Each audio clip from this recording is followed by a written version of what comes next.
Welcome to the Short Horror Beer Cast. I'm Paul. And I'm Alec.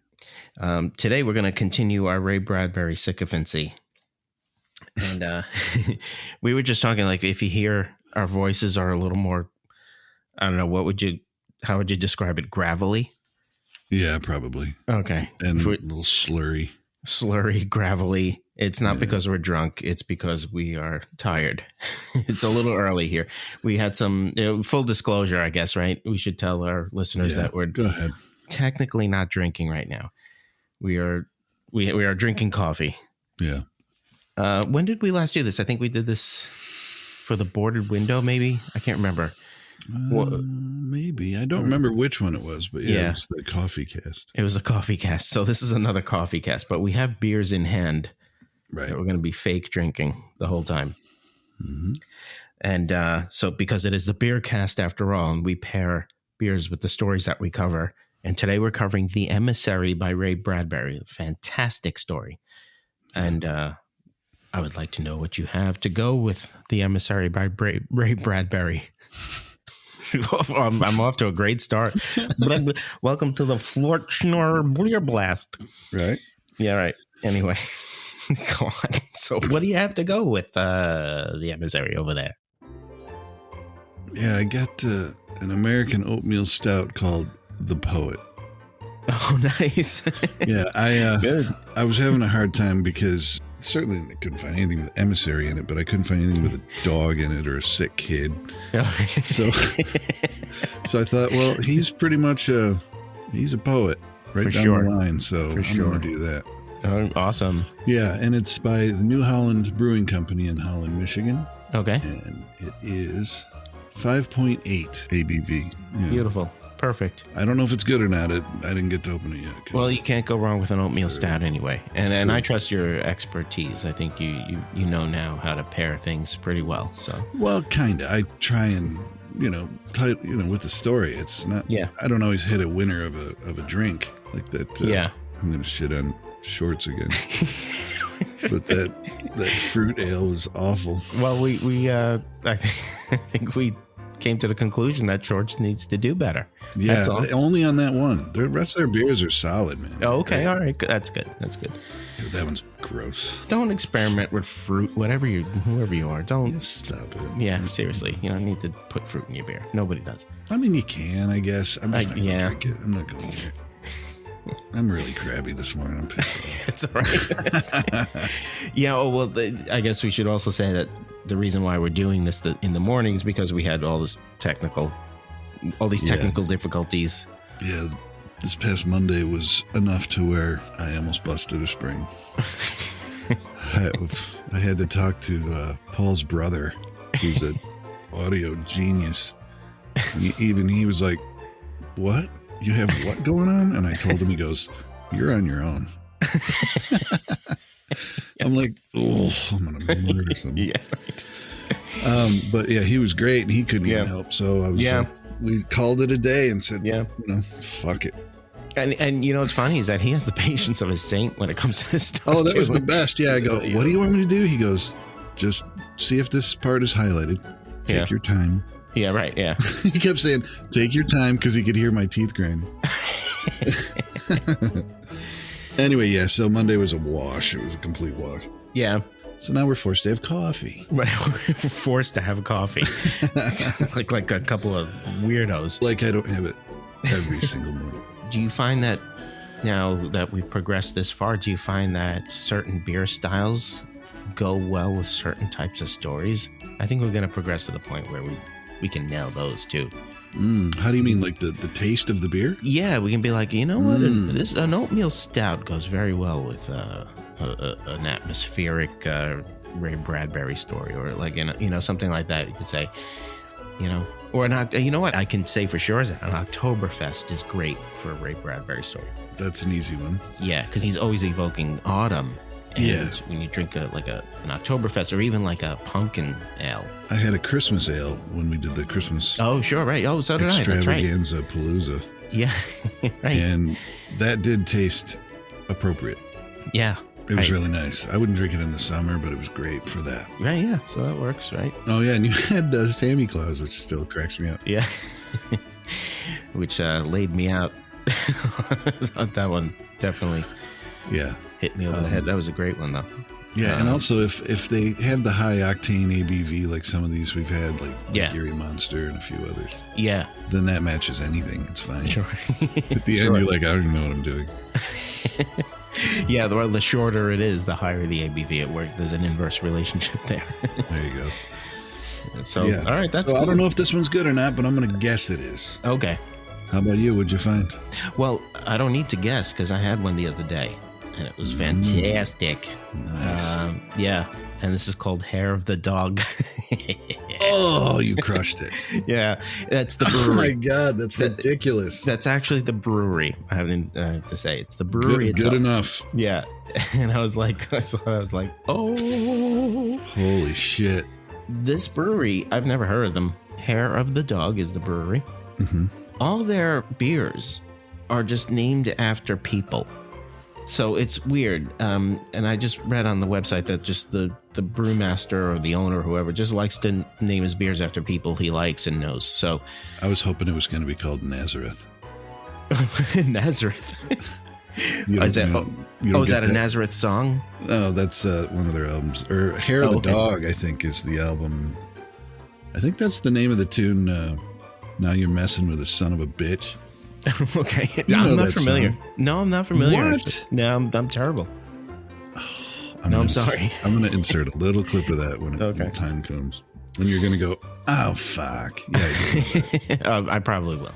I won't sing it right now because I can barely speak. You sound like Tom Waits. It's really gravelly. It was bad. Yeah. Good evening.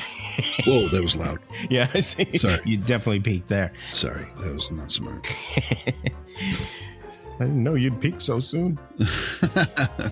Hair of the Dog names their beers after people, and this one's called Fred. Nice. And it's a golden special ale. Mm-hmm. I'm no longer really fluent in beer styles. I used to be really good with this stuff, and so I don't know what goes into a golden ale. It just says it's made with organic Pilsner and rye malts, Belgian candy sugar, and a combination of intense Northwest hop varieties. And it's fantastic. And let me just grab the ABV off of here. What is it? 10%. Yeah. Nice one. Yeah. So you can see why, I was blanking just then because I had one of these the other day and I was like, whoa, boy. Mm-hmm. Easy, boy.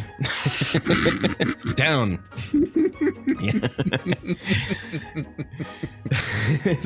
Yep. Yeah, so it was pretty good. So it's awesome. So Hair of the Dog. Congratulations. Fred. That's an outstanding choice. If only this was called Dog, like the dog in the story. Yeah, that would have been good. That would have been better, but oh well.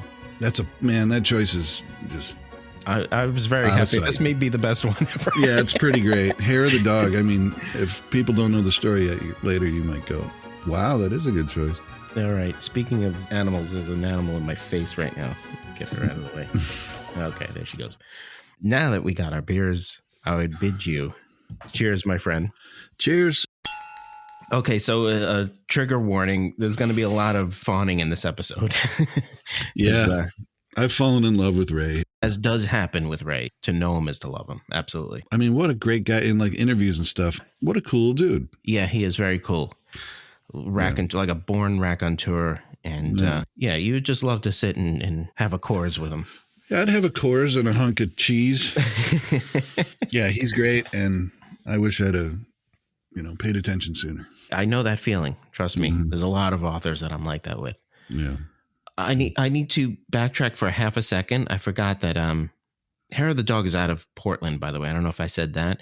I also wanted to shout out Marion, my new friend Marion from Syosset Beverage. Marion. She was great. She was a real help. And this was this might be my go-to place from here on out. We don't know. We'll see. Nice. I'm pretty sure it will be.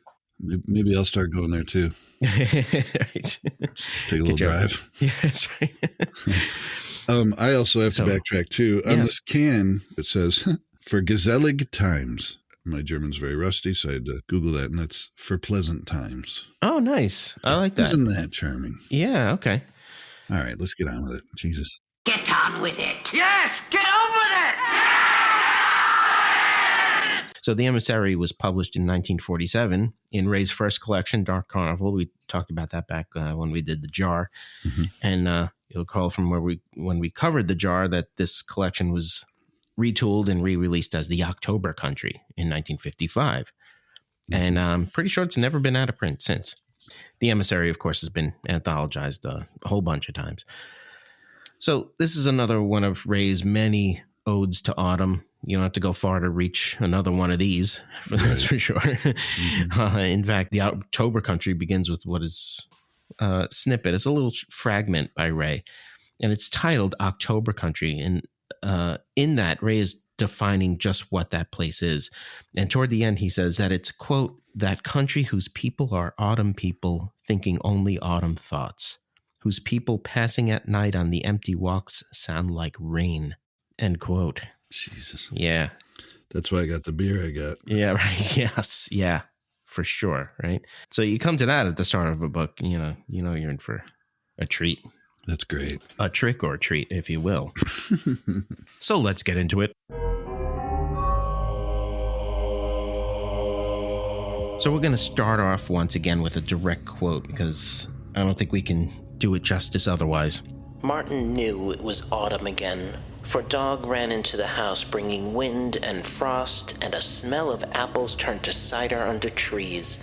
In dark clock springs of hair, Dog fetched goldenrod, dust of farewell summer, acorn husk, hair of squirrel, feather of departed robin, sawdust from fresh-cut cordwood, and leaves like charcoals shaken from a blaze of maple trees. Dog jumped. Showers of brittle fern, blackberry vine, marsh grass sprang over the bed where Martin shouted. No doubt at all, this incredible beast was October. There we go. Just like that. Yep. Unbelievable. Holy cow. Yeah, it's crazy. He's unreal. So, that cat out of here. So... He goes on to tell us that Dog has been bringing Martin all the seasons. All the scents of the seasons get trapped in his fur, and they're all wonderful. But autumn, that's where it's at. Yeah. Hey, now, I summarized into one bland sentence what Ray does over the course of 3 beautifully wrought opening paragraphs. And, what do I always say about Ray Bradbury? In order to fully appreciate him, you have to read him. Yeah. Because you really do. I mean, because... I knew all about him, but I mean, that he was the guy. I didn't know why. Yeah. I never dove into it. So sure. People need to do that, I think. If they love reading and they haven't gotten into Ray yet, they should. He doesn't just write narrative. He writes prose poetry, right? Yeah. Like you said. And it's accessible too. It's not like it's, out there somewhere. It's actually very accessible. Yeah, for sure. And I think he incorporates his love of autumn in these 3 works that we've read. Yeah. You write what you know. Absolutely. Agreed. He's so deep into that. I mean, that's why it works. Sure. What is that? Is that the cat? Yeah. Again, is he building the house? No, she's playing with a little toy on the floor. Hang on. That's awesome. Metzenbaum scissors. Get that cat out of here. Yes, sir. Ready to close. Remove the Wheatlander retractor. We're closing, Doctor. Remove the rainy clip, for God's sake. I'm sorry. It's all right. I was just saying he writes what he knows because he's deep into the October thing. Yeah, he loves it. He loves it for sure. Mm-hmm. It makes you love it. That's all about evocation, right? Oh, yeah. So, in a sense, Dog is Martin's emissary to the world. He's the representative he sends out to report back what's going on, and he does it through the scents he brings home in his fur. We find out that Martin's been bedridden with some unknown illness. I don't know. It doesn't sound too serious. When you're bedridden, it's not good. I guess, yeah, but he seems like, I guess not. Yeah, it's just... Hard to say. I think if you just say he's bedridden, and depends on the dog to find out what's going on out in the world, and it's not the first time. Yeah. Yeah, right. Don't know what's wrong with him, but it's gnarly. Yeah, right. Coffee. Hold on. Take a chug of coffee. Ugh. Okay. But I was also thinking that it's got to be really heartbreaking for Ray to write about a young boy who was unable to go out and experience autumn. Yes. You know what I mean? Right. Absolutely. Yeah, that's a good point. That had to be digging deep. Yeah, that's a good point. Yeah. We've got hair of the cat. All right, I'll let the listeners in. I have 4 cats in this house, and 2 of them are 2 girls. They're both black cats. They're 2 sisters, and we call them the bugs because that's what they look like. They look like 2 little black bugs running around the house, and right now they're trying to kill each other. So they hear you talking, man. They hear me. They're excited. They hear you going on about something. They're like, "Dad's up. He's talking about a dog. Let's do stuff." Yeah. So they're so every so often you're gonna hear cat noises in the background. That's fun. It's pretty awesome. I too also have 4 cats, and by that I mean 1 dog. Right. But it sheds like 4 cats. Does she bring home scents of autumn? She brings home everything. She's the best. She's so awesome. Yes. You know, the way you love your cats, I'm that way with this dog. Absolutely. No, sure. That's damn dog. I love that dog. Well, Dick Cavett said it the best for all pet owners. He said, pet lovers. He said the reason why pets are better than people, you have mixed emotions about all people. Right? Mm-hmm. You don't have mixed emotions about your pet. Nope. Jen said it once. It was a quote from somebody, but everyone thinks their pet is the best and everyone is right. Right. That's a good one. Yeah. It was a good one. All right. Anyway, we're going to ramble quite a bit. All right. Seriously. Heads up, everyone. We're just going to fucking start babbling and go, what? For sure. Dogs and cats living together. Mass hysteria. So back to Martin, the kid in the story. We don't know what he has. Ray doesn't tell us what he has, but he's been bedridden for a while. It seems like he's at least a month. He's missing all of autumn. He loves autumn, and he's missing it. Right. Oh, and you said that's where it's at for Ray to really get into this kid's head, is that he's missing autumn. It must be a real tragic story. What would be the worst thing? Right. Yeah, for Ray, that's like a blues song, Mm-hmm. Yeah. So anyway, okay, so this kid is in bed. For whatever reason, he's bedridden for at least a month. We get another beautiful Bradburyism. Quote, sickness bleached him white on his bed, end quote. So whatever that means. He's not dying, but I think he's just really sick with something. It feels like because autumn has so many warm colors and tones and things like that he can't experience them. He's bleached out white. Yeah, that's great. That's great. I mean? Yeah, you're right. Your unconscious or subconscious, I should say, betrays you all the time. No matter what you want to hide from a story, it doesn't matter. It's going to come out. And so Ray's subconscious is in control here. So you're right. Something inside him chose those words for a reason. Yeah, for sure. So Martin's bedroom door opens and his mother walks in. She's got a tray of food for him, and she's also got a scolding for him. Dog's been digging up shit in the neighbor's yard. She said, if Dog, which is the dog's name is Dog. Mm-hmm. She says, if Dog doesn't stop digging around where he shouldn't be digging, he's going to be locked up. Kid says, you can't lock him up, he's mine. And besides, how will I learn about the world? He explains how there's nothing he can't learn from Dog about the outside world. Martin calls the dog up onto his bed, and he slaps a tin note onto his collar that reads, my owner is Martin Smith, 10 years old, sick in bed, visitors welcome. We take a break now, and when we come back, we find Martin is once again in bed, as he's been, and he's listening for something. He swears he can hear Dog out there barking and frolicking. He thinks maybe he'll bring back company. He imagines Mr. Holloway, a guy who repairs watches, and he imagines the smells Dog would bring with him. Or Mr. Jacobs, the grocer, smelling like fresh vegetables, and, quote, the secret tinned and hidden smell of the red demons stamped on cans of deviled ham, end quote. I love the hidden smell. It's just as if Dog is the only one that could detect that smell inside of a tinned ham. When you think of ways to tell a story, if it's verbal or written, and to make it thought-provoking or at the very least interesting, mm-hmm. I always feel I'm expressing it the best way possible. Sure. And then I read a writer like Ray who's mastered it, the craft of storytelling, to the point of the smell of red demons stamped on cans of deviled ham. Yeah. And for us, like discussing this in 2025, yeah, like the real evocation isn't the can's contents, but the almost lost art of like mid-century graphics. Oh, yeah. The way the grocery stores used to smell, like of cardboard and fresh produce. Sure. You know, and on and on and on. Yeah, sure. You know, it really hits you, as the kids say, in the feels. Yeah. And you see it like someone is physically escorting you back in time, like to an IGA or an AMP. You know, did you have Farmer Jack where you were? No, there wasn't. No, but there was an AMP and there's an IGA out east somewhere. Yeah, those old grocery stores that were just like there's some old guy grocer working it. You know? Yeah, sure. It's just different. You know, it was all just brings you back to a different time, whether you wanted to or not. He's gonna send you there. Yeah, sure. You know what I was going to say is that when you read Ray and you want to write, there's an urge to imitate this style, and it's so easy to go purple, as they say. But what does it mean to write purple? What it means is to write overly descriptive and poetic to the point where it's cringy. Oh, got it. Yeah, I could see how that would be an easy thing to do. He really goes right up to the line before he is over the top. You know, he brings you right to that line where it's like, oh, this is great. It can't, you know, it's so poetic and wonderful. And if it was any more so, it would be terrible.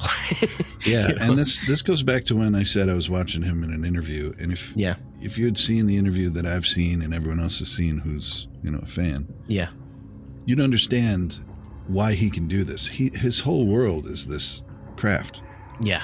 That's his thing. I mean, he doesn't like dabble with it. No, yeah. Or did definitely, no, yeah. Whatever. It's all he cared about. Yeah. And not just cared about, loved a lot. Yeah, he sure. talks about it. And he's, nobody sells writing the way Ray sells writing. Yeah, exactly. If you read Zen in the Art of Writing, you put that book down, you're just like, I can't wait to get to something that can produce words on paper. I'm going to go with this thing. It's amazing. Yeah. So it's very inspiring to listen to him talk. It is, cool. Yeah, it is. All right, so we digress slightly. Mm-hmm. So he's imagining all these people that Dog's going to bring back, all this company. And so we're getting the feeling that Martin's, you know, kind of lonely. You know, he's been in bed for all this time, and he's pretty lonely. Here she goes again. Get that cat out of here. I can't stop saying it. Metzenbaum scissors. That's what he keeps saying. Metzenbaum scissors. Scalpel. Metzenbaum scissors. Get the cat out of here. Give me some sweat on my upper lip. Remove sweat. Oh, it's so good. The movie's ridiculous. Just get that cat out of here. I love that movie. Is that the man with two brains? The man with two brains, yeah. And at the beginning, like, as the woman gets hit by a car or something, she's lying on the pavement and, you know, unconscious, but like this like little 6-year-old girl is like, I don't think you should do this because she's got a subdural hematoma, blah blah. She's like talking like all this ridiculous medical jargon, and Steve Martin's like, oh yeah, little Miss Know-It-All. Well, it's not subdural, it's epidural. 2 years of preschool, you think you know everything. You know, it's just like talking down to this little kid. It's hilarious. Steve Martin is maybe the greatest to ever do it. He was so fun. That guy was a big influence on my humor when I was growing up. I was like, wow, I didn't know you can like make non sequiturs. Like, I always thought that shit was funny, and then I was like, wow, there's somebody who like makes a living just doing that, saying ridiculous things, just hilarious shit. And his face. Just we have to sidetrack on this. Yeah, sure. Watching Planes, Trains, and Automobiles again. After they stayed in that shit hotel, the Braidwood. Yeah, that's what it was called. Yeah. They got robbed, and he was going through his wallet, and John Candy looks at him and goes, "We were robbed," and he goes, "Do you think so?" Just the funniest, like, you're a fucking idiot answer. I piss every time I hear him say it. I die laughing. It's so good. Just that he's such a smart ass. The best.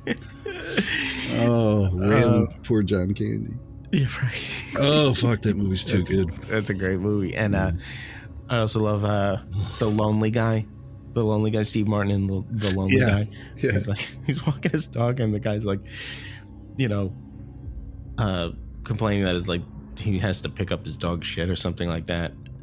And he's like, Steve Martin goes, "This is a small dog. That looks like a landmine." Just the way he says it. Just like this delivery is just so funny. Yeah, he's the king. Yeah. It's so funny. Anyway. Sorry. No, it's okay. I told you we were going to ramble. I'm a rambling guy. So now Martin actually hears Dog arriving now. There's a soft rain outside, and then the doorbell rings. He can hear the voice of his teacher. And Ray caps this bit by saying very simply, Martin had company. Mm-hmm. And so his teacher's name, by the way, is Mrs. Haight, and it's spelled H-A-I-G-H-T, like Haight Ashbury. Mm-hmm. She's anything but hateful. She's actually a very lovely person, we find out. There's a little break, and once again, we find that Dog's been bringing back all sorts of scents from the outside world, but no other company besides Mrs. Haight. Okay.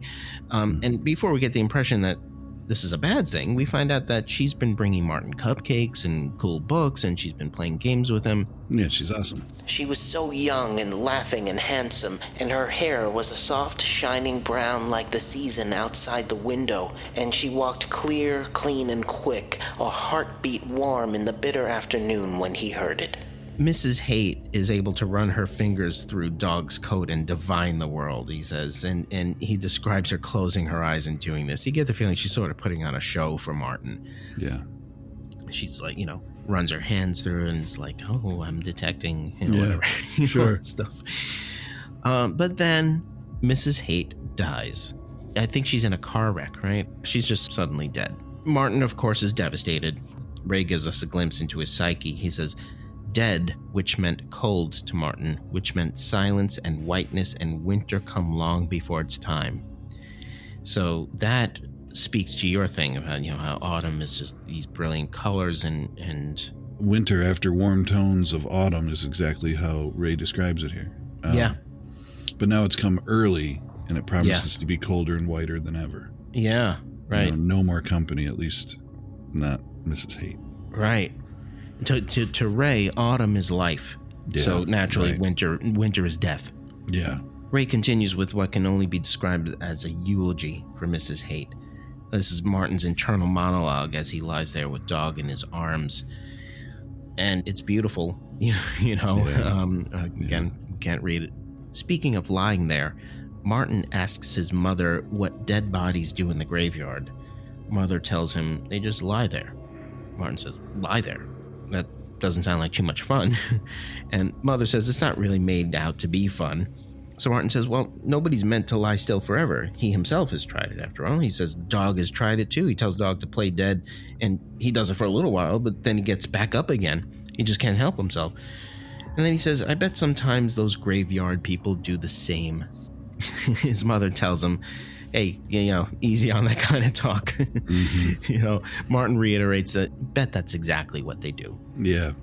The way he wrote that was he was staring out the window, probably looking through the neighborhood, all the way up through the clouds into his own imagination out there. Yeah, like he was far away, and he just mumbled, bet that's exactly what they do. Yeah, right. It was so perfect the way he did it. I'm like, come on, man. Yeah. How? I mean, I felt like I was staring at that kid when he said it. Yeah, right. It's weird. It's just weird. So we get another break, and when we come back, it's the end of October. Ray tells us that autumn burnt the trees bare. Fuck that, dude. Come on. That's so good. And in these last days of October, Dog is starting to act a bit strange. He's quivering on the porch. He'll stare out at the open land beyond the town where he'd normally be frolicking, and he'll whine. He'll sit and stare, trembling. He'll dart away as if somebody called him. And then all this time, he's returning with no visitors for Martin. Right. There's more. Dog has a fevered shining in his eyes. That's the way Ray describes it, a fevered shining. Mm.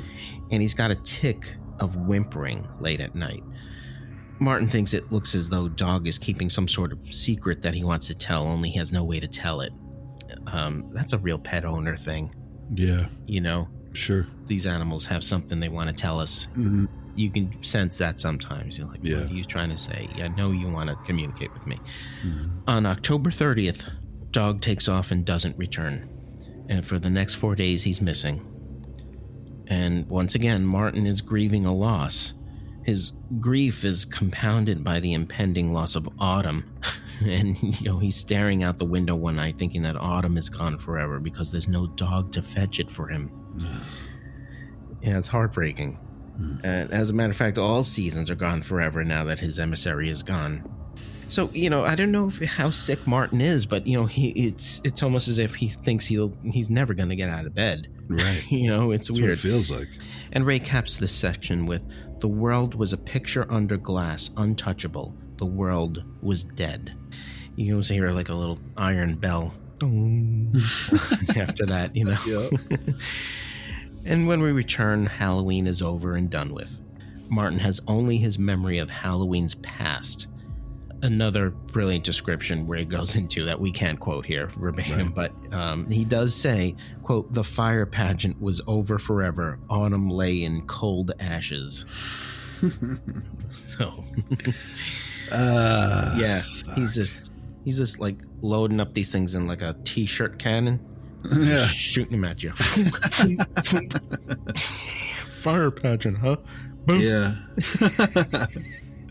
Does that sound right to you guys? Martin's parents go to the movies and leave the neighbor to tend to him with the instructions to leave once he goes to sleep. So these are different times. Today that neighbor would, definitely call CPS on Martin's parents for giving them that instruction. Yeah. But different times. For sure. He calls down to her that he's going to sleep and she leaves, but Martin isn't going to sleep. Instead, he's mourning the loss of his dog on nights like this one, where the two of them frolic together. Another beautifully wrought passage, by the way. He silently invokes his dog, telling him to come home and bring him news from the outside. He says, "I'll call you now. Listen." Really intense. It's an intense little scene. He's just like, "Dog, come on, please come home." And he's like willing it. Yeah. And then he hears a sound. And then he hears that sound again. And he says it's like a sharp needlepoint brushing the sky. That sound is actually Dog barking.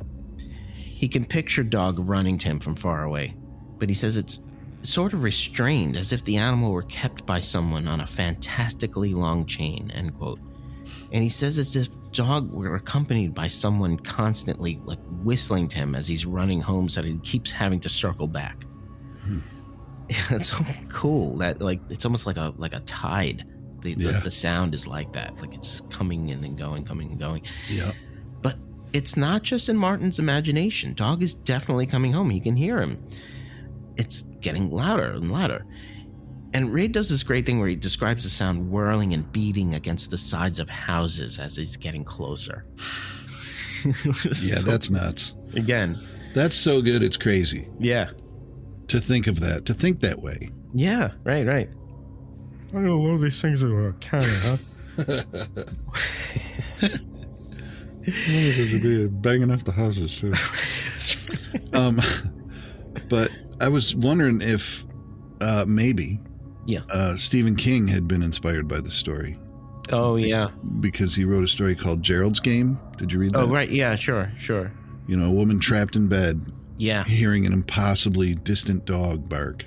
Right. That's right. And gradually it's getting closer and closer, and she doesn't know where it is, but she hears it. Yeah. Right. That's right. Could very well have been. It just reminded me of that. Yeah. So now Dog is finally at his front door, and Martin is thinking he should get out of bed and go down and open it for him. But, I guess he's sick. He can't. But he's thinking maybe I should just crawl out of bed and just open it. He's actually about to when he hears the front door open.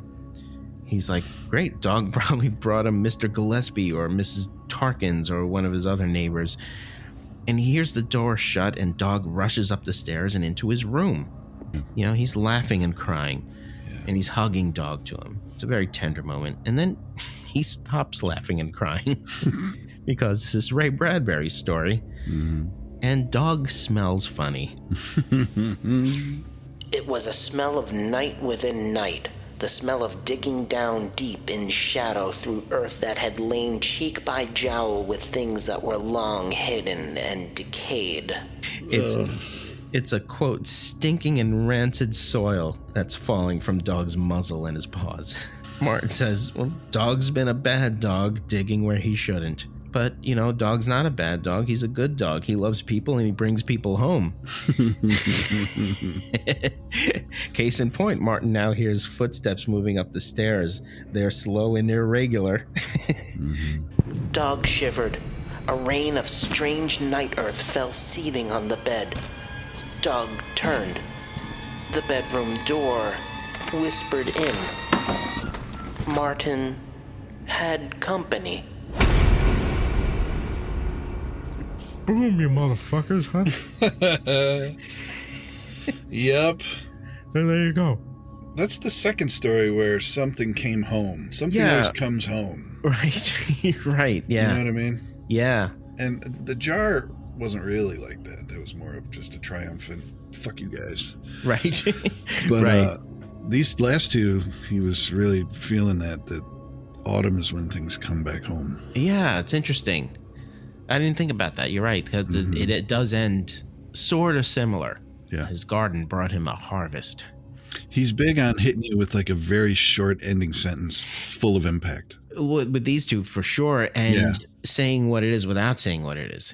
So Martin had company. In the earlier context, that just meant what it means. Now it means something really heavy. Yeah. And even like something as innocuous as his garden brought him a harvest in any other context. Yeah. Is fine, but now it's transformed. It's a nice little lesson in that's pretty great. What to do with words. Yeah, it's pretty great. Wow. Yeah, so this story was round, firm, and fully packed, as the kids say these days. Yeah, they sure do. Those old 1940s cigarette slogans are huge with the kids. Yeah. So do I need to ask it? Let me ask you this. How's your beer? It still looks really good sitting there on the shelf unopened. It's looking sharp. Mine looks really good. And as far as I can recall, it was really good the other day when I drank it. So good, man. Good. And needless to say, you enjoyed the story, of course. Yeah. All three have been amazing. Yeah. Especially since they're short stories and there's so much in them. Yeah, there is. He really, packs them well. I mean, this is borderline. You could tell this around a fire. Oh, sure. You know what I mean? Sure. It's that length. And how do you do that this well? Right. I don't know. Know. Because I ramble. I'll be like, it's like that thing when you do the thing and it's like, everyone's like, what were we talking about at the beginning? Right. I'm like, I don't know. It doesn't matter now. I'm telling you this thing. Yeah. Right. Right. It's stupid. Yeah. And in a campfire tale, imagine like having the flashlight underneath your chin. And it's like showers of brittle fern, blackberry vine, marsh grass sprang over the bed where Martin shouted. It's like stuff like, that's not campfire talk. But yeah, so it's transformative. You take a campfire tale and transform it into poetry. It's exactly right. Yeah, really that's good. Cool. Yeah, you couldn't really get away with that being that full of prose around a campfire. I'm just picturing him at a campfire with the flashlight. The secret hidden smell of the red demons, huh? His weird tick with the is awesome.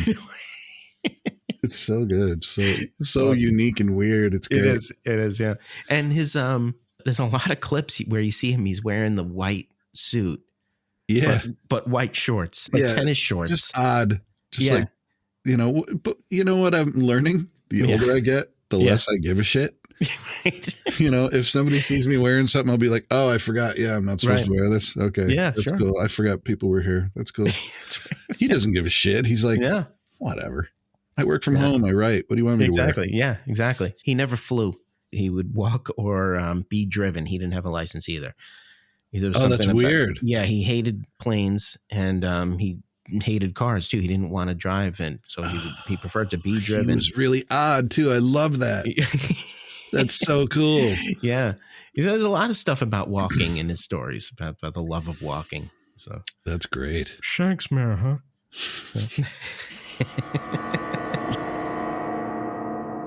I don't know if you have anything else you want to add about this story, other than the fact that it's friggin' awesome and people need to read it. That's what I got to say. It's great. It's great. Yeah. His style's right up my alley. Yeah. And we have to urge people to pick up the October Country. Yeah. Where am I going to find Pillar of Fire? Is that in a collection? I know it's in a collection called A Pleasure to Burn.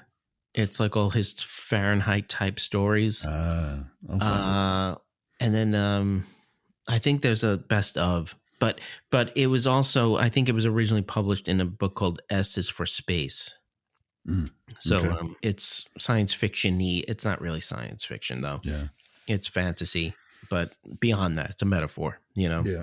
It's a long story. So maybe you want something a little less than 10%. Maybe you want your 5% there to go with the Pillar of Fire. I'm pretty sure the oatmeal stout here has got more sugar in it than alcohol. Oh, okay. I don't know. I would normally not get these. I don't mind oatmeal stout, but they are a lot to put down. Yeah, they're thick. I do like an oatmeal stout actually. Samuel Smith oatmeal stout is great. I like them more in the fall though. Oh, I can see that. Okay. Yeah, and the can's really beautiful. It's got these great illustrations on it of, I don't know what, partridges and thumbnail moons and quills, and it's really cool. Nice. The Hair of the Dog beer has... no, actually, I'm an idiot. It's probably from Poe. Oh, okay. It's like the raven, and there's a quill.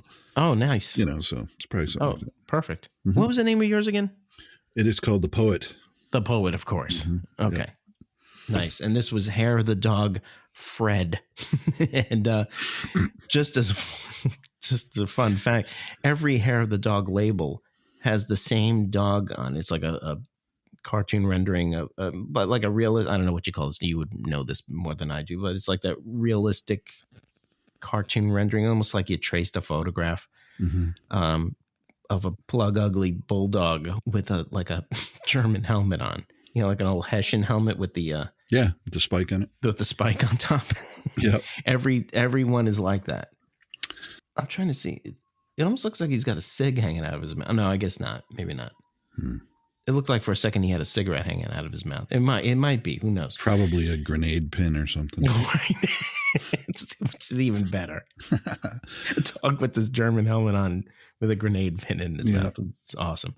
When Keith Emerson was with The Nice, before Emerson, Lake and Palmer, Lemmy was his roadie. And Emerson used to do this thing with the Hammond organ. He would rock it back and forth. He would make all sorts of noises. He was like Jimi Hendrix. He would just get noises out of the organ that nobody could get. And crazy. And one thing he would do is he would take knives and shove them into the keys to hold down the notes while he was fucking around with it.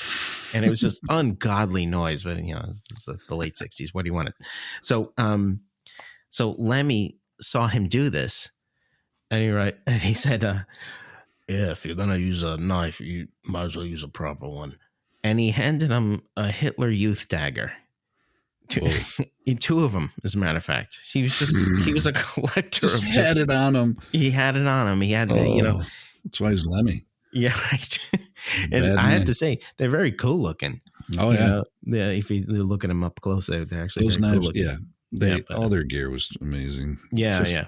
The intention was psychotic. The intention sucked, but the wardrobe and the gear was fantastic, but the intention sucked. You a Gilbert Gottfried fan? Yes. I love that man. So is a friend of the show, Lee. Oh, great. Fan. Okay. Yeah. So there's a great clip.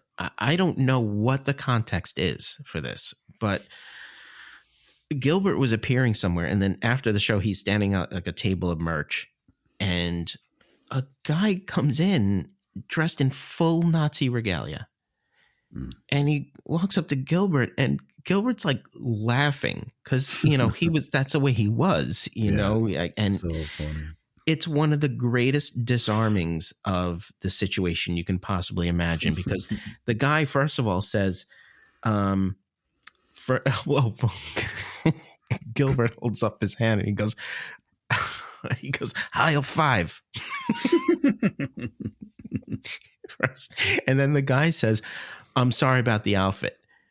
Now, God knows why he was even dressed like that, but he did say, I'm sorry about the outfit. And Gilbert goes, why? It's not wrinkled. And I mean, without missing a beat, it's incredible. Yeah, and he's the guy says, I just want to tell you, I really enjoyed your show.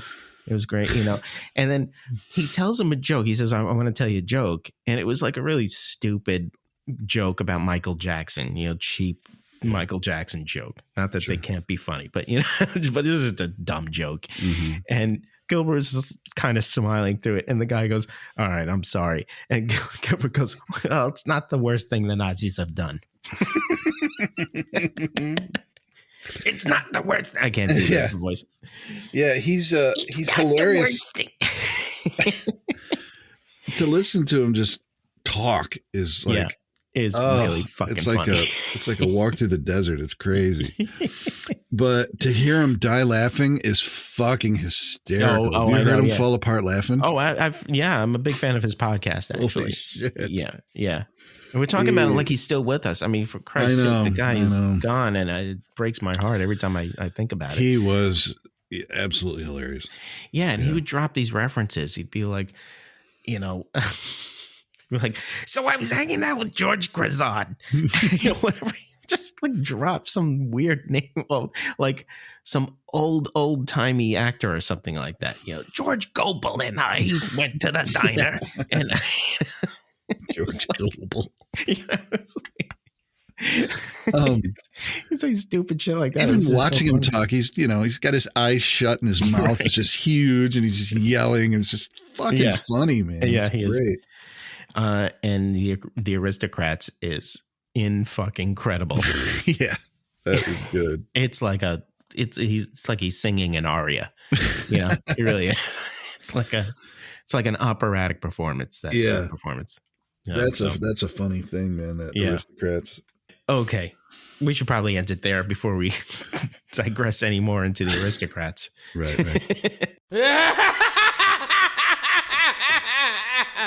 What's the next story we're going to do? So the next story we're going to cover is Dance of the Dead by Richard Matheson. Hard to pick a Richard Matheson story. I'll explain why next time. But yeah, I'm excited. I'm not that familiar. Of him, I'm familiar, but his work, I haven't read. This is a cool one. It's another one of these that's like science fiction-y, but not really. It's more horror than anything. Good. So it's cool. You're going to love it. You're going to dig it, as the kids say. Yeah. It's a Lulu, as the kids say. That's right. It's a real Lollapalooza. It's a corker. A corker. That's a good one. On that note. Yeah. Good one, dude. That was great. All right, man. So we'll see you next time. Yep. You bet. Hopefully over a beer, not a coffee. Absolutely. I am both exhausted and jittery now. I'm a mess. That's awesome. That's always a good side effect of caffeine when your brain is running, at half speed and your heart is running twice the speed. So that's that. We'll see you next time, buddy. You got it. Thanks, man.